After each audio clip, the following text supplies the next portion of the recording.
Hey guys, welcome back. I hope you're having an amazing day. Let's get right into the stories. The first story is titled, Overheard Salesman Say I Wasn't Going to Buy Anything, Made Sure to Have Manager Take My Sale. In the late 90s, I was able, with the help of a family member, to get a job working at Macy's Herald Square. For this job, I was allowed to wear jeans and tops of the brand I was working for as a specialist, otherwise it was business attire. On this particular day, I was there for orientation, and we were given a lunch break to which I went walking around. I was 18, and having family working there, I wanted to do my best to look the part.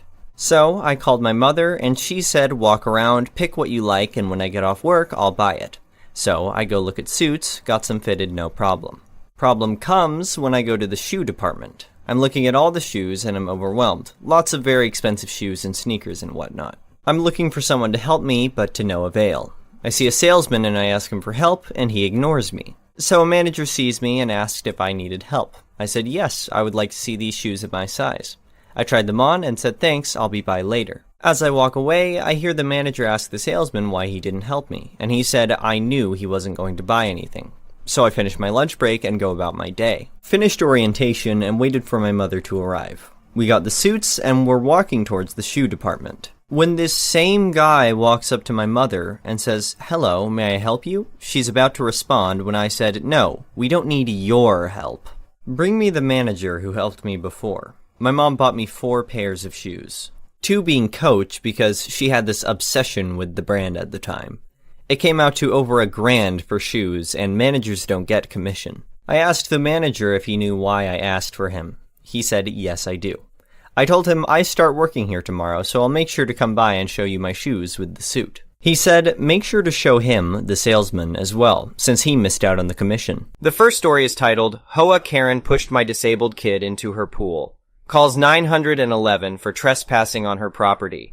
Moving to a new neighborhood can be both an exciting and nerve-wracking experience. As a mother, I was looking forward to raising my son in a peaceful and safe community. Little did I know that the peacefulness would be short-lived, as we were about to cross paths with a neighbor who would change our lives forever. We had just moved into our new home, and my son, who is 9 years old and nonverbal, was eager to explore the backyard. He loved spending time outside and kicking a ball around, so I felt comfortable allowing him to play while I made dinner. That's when I met her, our next-door neighbor, the president of the HOA board. She was friendly at first, but when she learned that my son had autism, her attitude changed.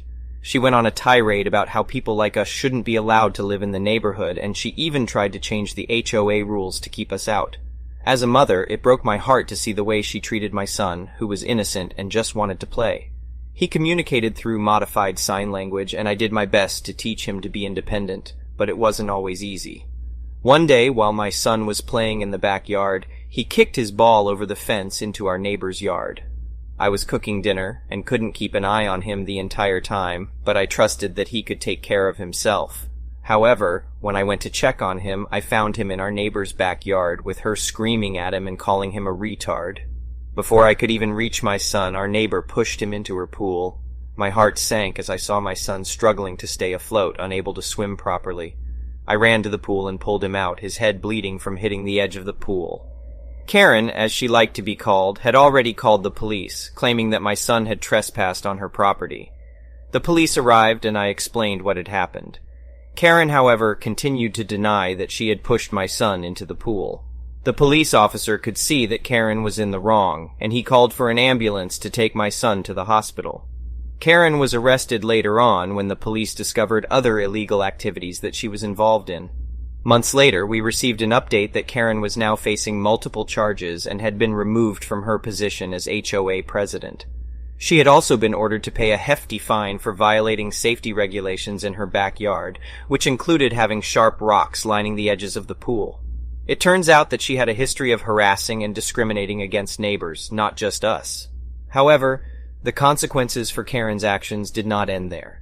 In fact, the whole ordeal had left a lasting impact on my son. He became more reserved and hesitant around new people, and I could see that the traumatic experience had affected him deeply. We decided to seek therapy for him to help him cope with the trauma, and it was during one of these sessions that we discovered something shocking. Karen was actually a licensed therapist herself, and her license was now under review due to her actions towards my son. The news was both surprising and devastating. How could someone who was supposed to help people be so cruel to a child? It was clear that Karen had serious issues and that her punishment was well-deserved. Despite everything that had happened, my son and I were grateful for the support we received from other neighbors who were more accepting and empathetic towards us. We continued to keep an even closer eye on him, and we made sure to always stand up for ourselves when facing discrimination. The experience had taught us a valuable lesson about the importance of standing up for what is right and the power of community support. We realized that no one deserves to be treated the way Karen treated us, and that we needed to speak out against discrimination to make a difference. We also decided to get more involved in our local community and participate in events and activities that brought people together. We met other families with children with disabilities and found comfort in the shared experiences and support. As time went by, my son began to regain his confidence and trust in others, and I felt proud of the progress he was making. We had come a long way since that traumatic day, and I was grateful for the lessons we had learned along the way. However, the story did not end there. A few months after Karen's punishment was announced, we received news that she had taken her own life. It was a shocking and sad revelation, and we couldn't help but feel a sense of guilt and responsibility for her death. Despite everything that she had done to us, we couldn't help but feel a sense of empathy towards her. We realized that Karen was a troubled person who needed help, and we regretted not being able to offer her the support she needed. The news of Karen's death was a reminder that we should never underestimate the impact of our actions on others. It was a tragic end to a story that had already taken so many unexpected turns, and it left us with a mix of emotions. In the end, we learned that life can be unpredictable and that we should always strive to be kind and empathetic towards others, no matter how different they may seem. We also learned that the power of community support can make a difference, and that standing up against discrimination is crucial in creating a more inclusive and accepting society. Although the experience was traumatic, we emerged stronger and more united than ever before. We were grateful for the support we received from our community and for the lessons we learned along the way. We knew that the road ahead would not always be easy, but we were ready to face whatever challenges lay ahead with strength, resilience, and a commitment to making the world a better place for everyone. The next story is Entitled Neighbor Threatens Dogs and I Break. Years ago, my mother and I had just moved to a new dog-friendly apartment complex. We had 2 dogs. One was a Bichon Shih Tzu, and the other is a Terrier-Poodle mix. Because of them, we were excited for the community dog park right next to our building. Also, to note, our whole building was filled with dog owners, each with dogs ranging from small to huge. Our apartment was on the first floor in the back of the building, all the way in the corner. It was a nice private area for us with how the apartments were situated. Since one of our dogs is a terrier, he can be a bit barky when we're not home. Though, when we are home, we have a clicker to get his attention, which he has been trained to stop barking and come to whoever has the clicker. Due to our work hours, I was usually home in the morning and Mom was home in the afternoon, leaving him alone for a few hours during the day. After a month of moving to our new apartment, we received a note on our door. It was from one of our neighbors. It stated, "Dear neighbor, I understand that you're new to this complex, but it is rude to allow your dog to bark. It is ruining my sleep before I go to work, and my job is extremely important. I don't care how you do it, but shut your dog up." My mom turned in the note right away to the leasing office as she wasn't sure what to do with it. That is when the office told us not to worry because he had done this to every dog owner in the building. They did ask us to see if we can find ways to calm him down when we were not home, so we did. We found out the kids of the neighborhood liked playing with the power station outside our apartment, and that is who he had been barking at. So we closed off that area for him when we went out and no one was home. We started playing calming music as a way to help as well. Another week goes by, and this time we hear a knock at the door. We go outside, and we meet our angry neighbor. He explains that our dog has kept him up every day and woke him up with his hours of barking. Both of us had been home that day, and our dog had been a good boy and had not had excessive barking. I still remember what he had told us when I explained that. I know what I heard. If you can't control your dog, then I am going to call animal control and have them both taken from you. I did it before and have no problem getting rid of your dogs too. Then I'll get you kicked out for not following your lease, and I can do that because I'm very rich and the apartment needs my money. So do something to shut your dogs up or else. After that, and my mom apologizing for what had happened, we went back in. A few moments later, I walked out to get the mail and discovered from another neighbor that he had gone to 3 other apartments and made similar threats. After some convincing, my mom told the apartment what had happened. We were told not to worry, and if he did that again, to please contact them. We also found out that the apartment had offered him an apartment away from the dogs, but he had declined since the dogs were the problem and not him. However, with what he had done, my mom began to show signs of anxiety and bought a lemon spray bark collar for our dog. While I didn't like this idea, it had put her at ease to go outside of our apartment. We did make sure to only put it on him when we both were not home. A month went by peacefully, then once again, we got a knock on our door. This time, it was animal control. They had gotten an anonymous report of a dog being abused and neglected in our home. They explained that someone has said that our dogs were barking because of neglect. My mom invited the AC lady inside and explained the situation. We showed her everything we could to prevent our dogs from being taken away. The nice lady noticed how playful and happy our dogs were and figured it was another false call. She explained that they had gotten a few of those from an anonymous concerned neighbor for other apartments in this building.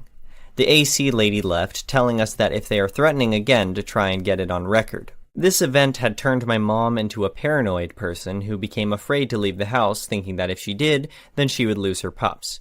Normally, I'm the calmest person in my family, never really letting anyone get to me, but this neighbor had done this to hurt us. So, I did my research and discovered a few things that could legally help us. With new information on certain laws and leasing terms, I formed a plan. During a weekend that my mom was visiting my aunt in a different state, I began my plan. I started it by printing out a few things and then sat outside with my phone and a speaker. I began to play a video of a dog barking really loud.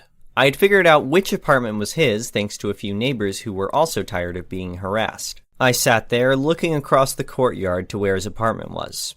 I waited with a huge smile on my face, and as I hoped for, he stormed out and headed over to where I was. I turned off my video and turned on my recorder without him noticing. His face is red with anger as he looks at me sitting there with a smile. "I'm sorry, can I help you?" I ask him. "Duck you. I told you what I will do to your family if you didn't stop your dumb mutt from ruining my sleep. Now I'm going to get them taken from you and get you kicked out for not doing as I said. I gave you a ducking chance. I hope when they take your dogs that they are killed and you and your mom live inside a cardboard box." I give him a fake, "oh dear" look and say, "So you're saying that I am not allowed to make loud noises, including my dogs barking, between the hours of 7 a.m. and 11 p.m.? And that I went against the law by doing so? You know you did. And you're telling me this from my porch at 2 p.m. in the afternoon. This won't be your porch once I tell the leasing office." "Oh noes. That is a very serious threat for my dogs and my family, isn't it?" "Duck, yes it is."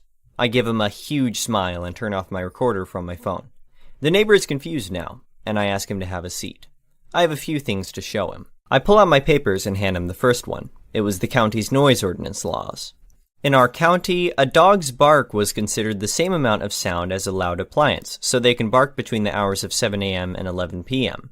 Before he could talk, I pull out another paper. This one states that it is against the leasing terms to threaten another neighbor, and after one warning that the apartment complex has the right to revoke their lease. He looks at me with an understanding of what he had done now. I silence him and pull out one last paper. This one was another leasing term I had found. This face, after reading this one, had made him turn white. This last one talked about how it was a complete violation of leasing terms to go onto another renter's property and threaten them or their property. This includes the renter's outdoor area. Those found guilty of this violation will have their lease revoked immediately and be forced to leave the apartment within a set time. The scared look on his face was priceless as I silently got up and walked back into my apartment. After he finally left, I called my leasing office and explained what had just happened and agreed to email the recording to them right away. A week later, my mom came home with some news that she had learned from the leasing office. The man had been evicted from his apartment and would be leaving later that week. I found out that my actions had caused the other dog owners of the building to come forward and admit what he had been doing to all of them. After that, there was never another complaint, and I threw away the lemon spray collar. My mom still gets anxiety attacks once in a while, but has been getting help to ease those worries. As for me, I don't regret what I did. I just feel bad that it had to come to this. The last story is titled, "My Pregnant Ex Keeps Trying to Move Into My Apartment." This is not my story, this is my friend's story that I'm posting for him because he doesn't have a Reddit and wants people to hear about this. Also, for convenience, I'm going to write this in first-person POV because pronouns are hard to keep up with. Everything here is approved by my friend. So, I, 21M, have an ex, Angelica, 20F. Angelica and I had an on and off relationship since we were about 15, but got serious when COVID hit, and I had to move back to my hometown. We got an apartment together, and very soon after, she started spending a lot of time with her cousin. Long story short, she's boning her cousin. We break up. We've been broken up 9 months at this point. For 7 of those months, her phone has been on my phone bill, and she owes me over $500. Fine, whatever. I'll never see that $500, and she always makes excuses to not pay me back. That's life, my own fault for letting her keep using me as a cash cow. She also took my car when we broke up, and I let her because I was too afraid she would try to take my apartment too. Anyway, it's 9 months past our breakup. I get a message. Hey, I'm pregnant. I'm on my way home from work, so I don't respond. That is 9 months past being my problem. It is not my baby. She messages me again. My boyfriend, the one she cheated on me with, and I have nowhere to stay. Still 9 months past my problem. Angelica has never worked a day in her life. She lives off the disability check from her boyfriend and spends it 99% on weed and fast food. She never paid rent and is documented to never pay rent. Anyway, she tells me, my name is still on the lease, we're going to move in September. I tell her, your name is not on the lease, it was renewed last month and I took your name off. I'm sorry. She messages me calling me an asshole and saying she's moving in because she has nowhere for her baby and 3 dogs to stay. Mind you, my apartment is more like a studio and barely fits me, let alone 2 other people and 3 dogs. I tell her it's not happening. I'm moving out of town soon anyway. Also, come pick up her crap that she's left at my apartment for 9 months. She says no, and if I throw it away, she's going to press charges. I tell her it doesn't matter because when I move, I'm throwing it away. She later called my landlord and told him I was planning to move out. I got upset at this and told her I ran the numbers on the car, it's still in my name. Get the car out of my name now or I'm repossessing it, or she can leave me the duck alone. She started bawling on a call asking how I could do this to her and her unborn child, and I was condemning her and her child to be homeless. She also still has a gun in my name that I told her to give back or I'm calling the cops. I'm really considering repossessing the car since it was mine from the start and is still in my name. She doesn't deserve to get a free car handed to her. She needs to wake up. She keeps saying she needs a place to stay. I'm ruining her and her baby's life. It's literally my apartment that she has never once paid rent on. I don't know how she thinks she's entitled to just live in my apartment with the guy she cheated on me with and 3 dogs. I hope the baby ends up okay. It's not its fault its mother is a spoiled brat, but I also hope being homeless and carless wakes her the duck up. Tiny update, my friend said his ex is coming to pick up her crap tomorrow and return the gun. If he gets shot, I'll let you guys know, I guess. Update, her and her boyfriend, fake cousin, came to his, my friend's, apartment, returned the gun, and picked up her crap. Her boyfriend then proceeded to wave his own gun around and demand to be put back on the lease. Not how that works. My friend called the cops, they booked it out of there before the cops arrived. I'm not sure about the rest. Final update, phone is not on the phone bill, her stuff is out of his apartment, his gun is returned, dog is in his possession, still no car. He said it's not worth it at this point. My friend asked for no charges, so I doubt anything will happen. He said he's cutting her out of his life, no contact. I'm personally upset about the car, but nothing to do about it now. Thank you for watching. I would really appreciate it if you could like the video and subscribe to our channel if you haven't already.